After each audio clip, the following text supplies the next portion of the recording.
Welcome to the Teen Life Podcast, where we believe that teenagers are not a problem to be solved, but we're here to help you equip teenagers through the power of connection. My name is Chris Robey, and once again, across from me is Karlie Duke. Hello. We don't have friends today, Chris. No, we don't. Us. No. We if you listen to our last episode, we had some friends on the podcast to celebrate our 100th episode, and so we are into 101 now, into our hundreds, which I guess I don't know what that is in podcast years. Are we but getting it seems old? To be pretty old, yeah. But also super privileged that we are able to continue to do this and create content and to talk through issues that are sometimes hard to talk about, and to be honest with you, a little bit laced with, I guess, political. I don't know the best way to put it, but this topic of gun violence is a hard one to talk to, as some of ours are, and we want to always maintain as we go through this. We really want to stick to the facts. And our job is to process this for our helpers, our parents, our teachers, our coaches, our counselors who work directly with teenagers with issues that directly affect teenagers. And gun violence, unfortunately, is one of those that we never thought we'd have to be talking about as much as we have. But just here in the Dallas-Fort Worth area this week, the week of this recording, had another incident of a student dying by gun violence right in front of their school. And so, Karlie, so this happened in DFW. Why does this matter for anyone listening? I mean, anyone even not on that campus? Why do you think this even matters? I mean, I think it's something that is scary and a reality that our kids are having to face. I think the question, and we'll get into it a little bit even with some stats, but the fact that we have to question the safety of our kids when they step on a school campus is worrisome. And I think it plays into mental health. It plays into bullying. It plays into a lot of different things.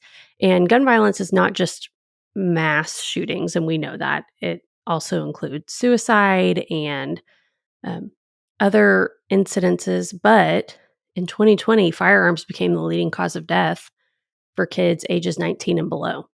Wow. Which is just crazy to me. And then in 2022, so this was just last year, in the first 6 months, there were over 300 mass shootings across the U.S. My goodness. And so for those of us living in Texas, that included Robb Elementary and Uvalde. And so this happens close. And like you said, Chris, Lamar High School happening, I mean, that's in my backyard. I'm less than 10 minutes away from that school. And so it's scary that we're having to think about that when we take our kids to school. But I think where it matters for anyone listening, whether you live in the DFW area or not, is that gun violence causes physical harm, but it also causes mental and emotional harm. And because our students have social media, they are seeing it whether or not it happens in their backyard or at their school. Yeah, if you've ever been around a child, teenager who has been around gun violence, who has witnessed it, it's been a part of their experience. I don't want to say something's different, but you can tell that robbed them of something in their childhood. Their innocence is lost, and they realize it causes the guard to be up, obviously, but it's a traumatic event to have witnessed that. And we'll talk about this here in a little bit as we go along, but just that secondhand, either hearing about it or seeing, you see instances of gun violence on social media where someone live streams and it just gets out there, and it's something that kids see, and when it comes off the movie screen, it becomes more real, so much so that it's the leading cause of death among children ages 19 and below. This is something that we have to talk about, whether or not you are very pro Second Amendment or very against it, or whatever, you're for gun control or mental health as being, I think everyone can agree that that gun violence is one of those things that we want to minimize and bring down, and to not make that the leading cause of death among children ages 19 and below.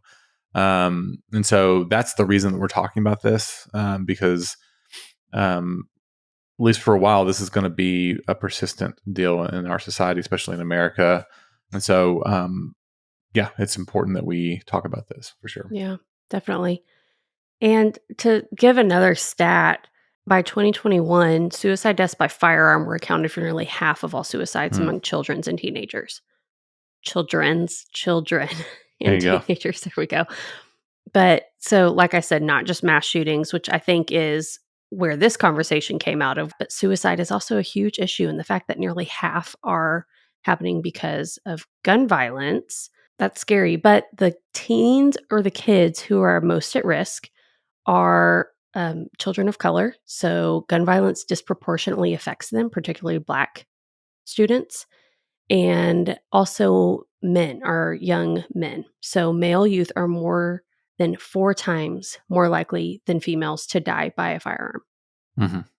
And so that's just something to keep in mind that especially our teenage boys are more at risk. But like I said, it affects our kids not only physically, but exposure to gun violence can lead to PTSD, can lead to anxiety. As you're talking about, Chris, the survivors of firearm related injuries have just this increased risk of mental health conditions, substance abuse disorders. I even saw research that says it leads to challenges at school. Mhm. So, increased absences, trouble concentrating, which I get. If you don't feel safe at school, then why are you going to show up? Mhm. Or how are you going to focus? And so I think it's something to talk about. Once again, kind of towards the end, we'll talk about what we feel like are some things that we can do. But research has shown that access to firearms, particularly in the home, is a huge risk factor for suicide deaths among kids and teens. And Chris, we've talked about this, I feel like a lot, and maybe even in our suicide episode. But this stat I saw said that nearly half of suicide attempts occur within 10 minutes of the current suicide thought. Mm. So It's that an impulse. idea that if they yes, it's an impulse, and if they have access to a firearm, especially in their home, and can get to it quickly, that's where the danger comes in. Well, and adolescence is a time for impulsivity, so to speak, right? Mhm. It's part of the wiring during that time where the emotions aren't always in check, and there are responses and outbursts, and just part of those normal teen years. And some kids are more emotionally dysregulated, depending on their situation, and so emotional dysregulation and a deadly weapon, whether it's uh, a gun, a knife, a vehicle, any of those kinds of things are just a really bad mix within the first 10 minutes of that impulse, right? And so it's a big part of the conversation, and I really encourage you to go back and listen to our episodes on suicide, where we talk about more specifically the gun with suicide as kind of being the for lack of a better term, the most successful instrument of suicide. I mean, it's final, and so Mhm. um, we'll talk about this more as we go along. But any kind of impulse, any kind of just dysregulation that's happening, and a deadly weapon together are just a horrible recipe. Right. So let's talk about mass shootings, though, and school shootings, because while this is a smaller percentage, like I said at the beginning, it can cause some extreme mental health consequences and distress because if our students are hearing about them, whether or not it's in their community, it can have negative impacts. Right. And so research has found that youth antidepressant use, suicide risk is increased in communities with exposures to school shootings. And then it also said that prior to the pandemic, so this is even before 2022 when there were so many mass shootings, but found that the majority of teenagers and their parents felt at least somewhat worried that a school shooting may occur at their school. Mm. So, like I said, like just the mental toll that that takes on parents, on families, but even on our teenagers, that they walk into school at least somewhere in the back of their mind worried that something could happen to them while they're Yeah. there. How do you function? Yeah, exactly. Or how do you function at your actual capacity? If Hmm. that is something, and the thing, even as a parent, dropping your kid off at school, and I mean, just yesterday, I dropped my kids off at school, and I was swinging around to leave the neighborhood, and just saw this guy sitting there staring at the school, and just I'm sure it was benign. I'm sure he was Hmm. watching his kids walk off, but I like looped around a couple times and kind of had my eye on him, and you know that wouldn't have happened. That would not have been an impulse for me as a parent before all this would Right. have happened. I also think it's worth mentioning, and I'm going to say this knowing I don't have the answer for it either, but I think sometimes the school's answer is to do these active shooter drills Hmm. and to prepare kids. But research actually suggests that these drills have a negative psychological impact on the kids who are participating in them Absolutely. because it does put them more on edge. And so this knowledge leads to fear, it leads to anxiety. And like I said, I think the big question that everyone's asking, and that I don't know, Chris, if we're going to have a firm answer, but hopefully we can give some insight is like, what can we do? Hmm. Like, what do we do about this to help our teenagers feel safe? Well, I think back to my parents, who were baby boomers who grew up in the Cold War. And anyone who grew up in the 60s or 70s or even late 50s will talk about basically what is it? Basically bombing drills. Basically, Yeah. you get under your desk and it's Mhm. it's all preparing for when Russia bombs us. Or, and you know we grew up after the Cold War, and we didn't have those kind of drills, right? That Right. was a foreign thing. I never knew that kind of fear of like we could be wiped out at any point. But now, matter of fact, I think it was yesterday, or the day before, my two sons were sharing shelter in place drills that they were doing. Mhm. And what, and I think even my youngest one asked, "Well, where did you hide?" And all part of, Mm. and they didn't really talk about it with a lot of fear, and I don't know if they could fully understand, especially the younger ones, what this really means. Gratefully, but Sure. the the fact that this is now our kids' reality, and it probably will be for a very long time, until these statistics start to come down, these news stories start to go away, is really, Right. really really, really sad. But I do think talking about what are some things that we can do. We're not going to stop gun violence with this podcast. We would release a lot more if we could. But I think one of the things we really have to have a conversation around, with so many guns in our country, and that's not a political statement. That's a reality. There's lots of guns in the United States. Is having conversations around gun safety and storage, Yeah. and that um, impulsive behaviors are going to happen. That's part of the human experience. But if we can do our part as responsible gun owners, or have that conversation to where, I know where my guns are and I know that my kids can't get to them, Mhm. is would prevent a lot of this, where a teenager who might be having a really, really bad day and even making a threat doesn't have a way to pull it off. And that's how gun violence stops. Sure. Yeah, so kind of like you mentioned, but making sure firearms are locked. They're Hmm. unloaded, store 'em separate from your ammo. If you Hmm. have a gun safe or can get a gun safe where they're locked away, where the teenagers don't have access to it, they don't have the code, that's even better. Hmm. I'll also say I told Chris I didn't wanna get into all the laws because there are a lot of even things that people are proposing that we do for gun laws. I don't wanna get into that in this podcast, but do your research. Learn about how like, what is being proposed by the leaders in my community, in my state, and Hmm. how will they affect schools and students? Hmm. And just make sure that you are educated on that, that you're advocating for that if you feel strongly about that.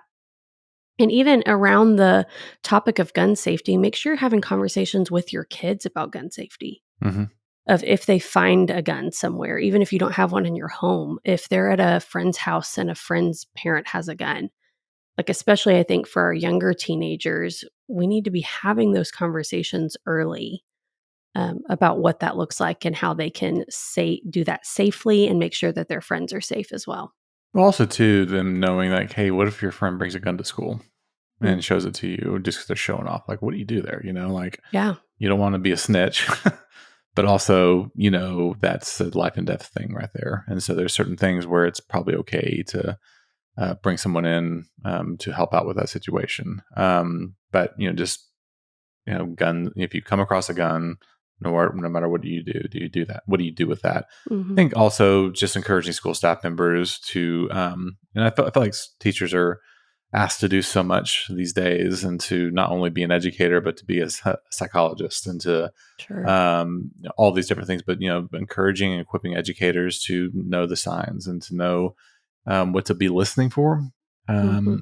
because that those things, gun violence isn't um, because a kid's a bad kid and just is going to be a bad kid. It's mental health. It's impulse control. It's getting the kid the help they need when they need it. And so, Right. if you have a kid who's just really struggling and making threats, and or just maybe being super withdrawn when they aren't typically, Mhm. is to be able to get that student the help they need, someone to talk to, because that's really like diffusing a bomb in a lot of ways. Where if a kid just is about to break, and you can step in and be that listening ear, get them to the person who can do that, would be super helpful. And finally, too, we just encourage you to check in with your student after school shootings, even if it wasn't close to you. Right.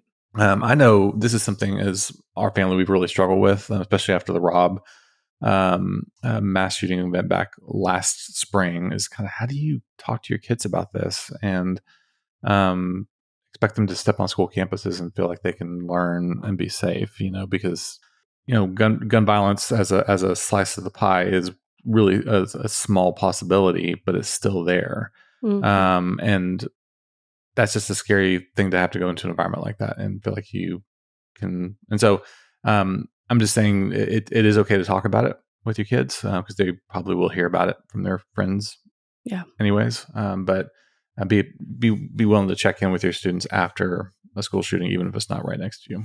Sure. And I'll post a link. Last spring, I did a short episode Hmm. on how to talk to teenagers about school shootings. So I'll post that link too if you want to go back and listen to that, if you feel like you need to have a conversation with your teen.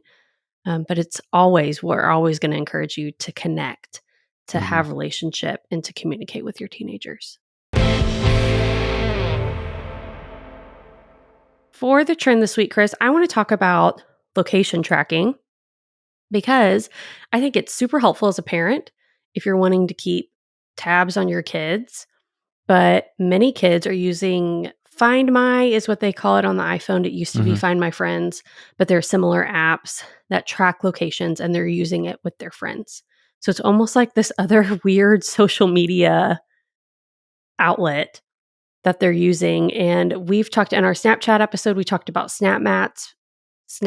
There There you we go. go.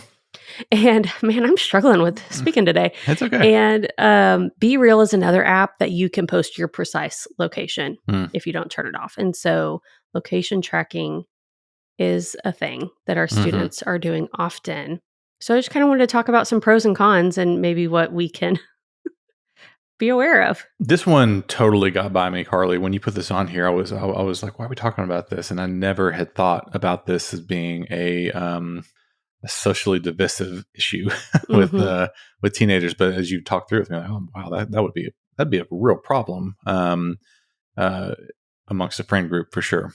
Yeah, definitely. So I will say the pros, it's helpful to know where your loved ones are if you're making plans with friends. I saw that a lot of people and kids share it, especially with significant others, with Hmm. close friends, family members, parents, siblings. And I think also for our girls, Hmm. there was a survey that found that 41% of women felt safer after sharing the location because they felt like someone could track them, Right. that if something happened, someone would know where they are. And there is safety in that, like making sure that trusted people are following you. And I also saw that like events are where people, if you're on vacation with someone, if you are going to, I don't know, even a concert and you're showing up separately but meeting up, it's helpful to know where locations are. Right.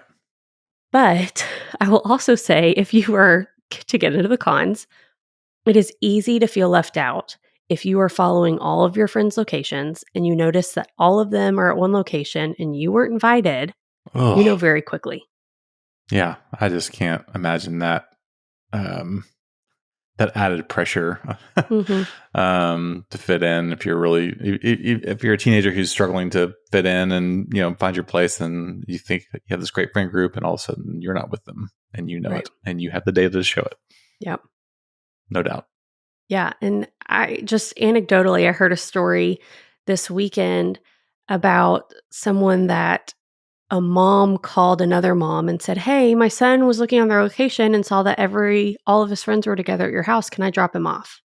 Mm, And as parents, I'm like, I don't even know what I would do in that situation. Like, or you having to navigate if your teenager comes to you and says, "All my friends are together and I'm not there." mhm, And you're having to navigate, like, okay, how do I help them see it's okay, but also know, like, man, they don't even have to post anything about it for you to know that you're left out. mhm, mhm. And so I think it's something that we need to be aware of that, like I said, I'm going to post an article. It was really fascinating. And this girl, I think that the main person it was written about is in their early 20s, but that they check it like a social media.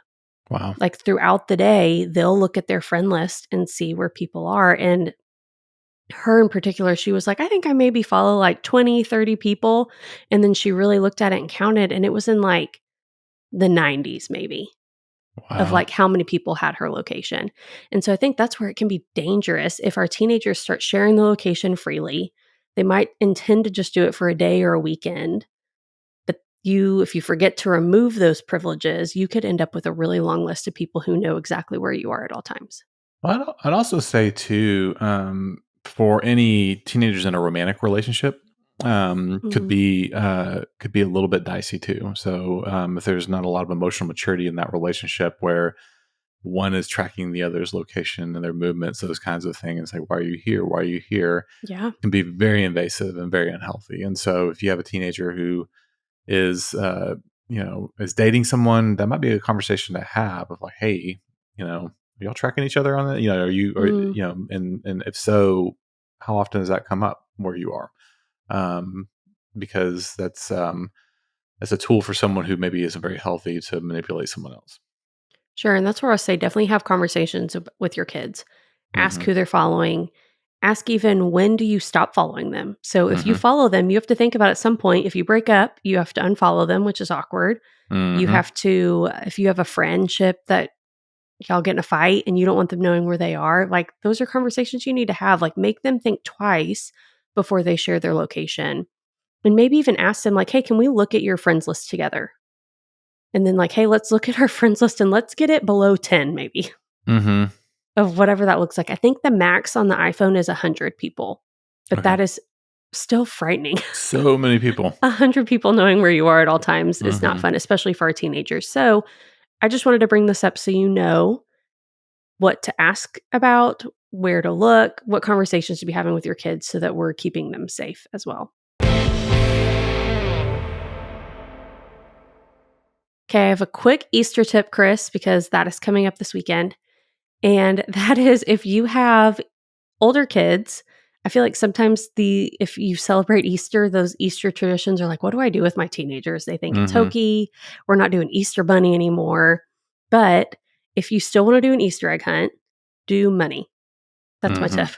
Hmm. Put $1 bills in the eggs so it's not super expensive, but then tell them, hey, there's a $20 bill hidden out there in one of the eggs, especially if you have multiple kids, and let them go after it. And one kid might walk away with $5 and one might walk away with 30. And it's a fun competition to get your kids into.